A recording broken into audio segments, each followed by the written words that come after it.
എക്സിൻ്റെ വില എത്ര? എക്സിൻ്റെ വില എങ്ങനെ കാണാൻ പറ്റും? √16 plus √15 minus √135 is equal to √x ആയാൽ എക്സിന് സ്വീകരിക്കാവുന്ന വില എങ്ങനെ കണ്ടുപിടിക്കാൻ പറ്റും?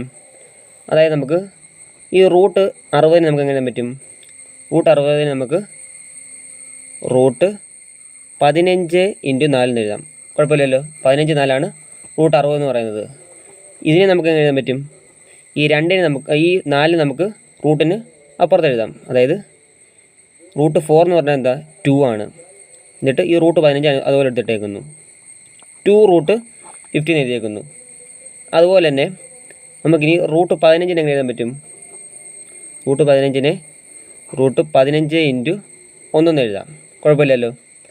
അങ്ങനെയാണെങ്കിൽ പഴയ പോലെ തന്നെ √1 എന്ന് പറഞ്ഞാൽ 1 തന്നെയാണ്. ആ 1 വെളിയിലെടുത്ത് എഴുതിയിട്ട് 15 അതുപോലെ റൂട്ടിനകത്ത് എടുത്തിട്ടേക്കുന്നു. അടുത്തത് √135 എഴുതാൻ പറ്റും.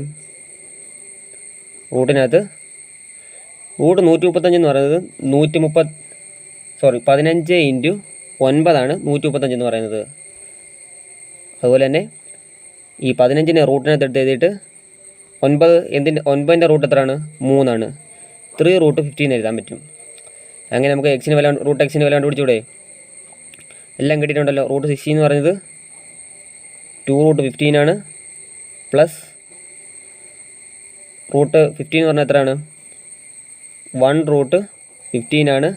മൈനസ് √135 എന്ന് പറഞ്ഞാൽ 3√15 ആണ്. അപ്പോൾ എന്ത് കിട്ടും? ഈ √15 ഒഴിച്ച് ബാക്കിയെല്ലാം കൂട്ടിക്കോ. 2 1 3, 3 3 പോയി കഴിഞ്ഞാൽ 0. അതായത് 0√15 ആയിരിക്കും എക്സ് എന്ന് പറയുന്നത്. 0 × √15 എന്താണ്? 0 എന്തുകൊണ്ട് ഗുണിച്ചാൽ നമുക്ക് എന്താ കിട്ടുന്നത്? 0 ആയിരിക്കും.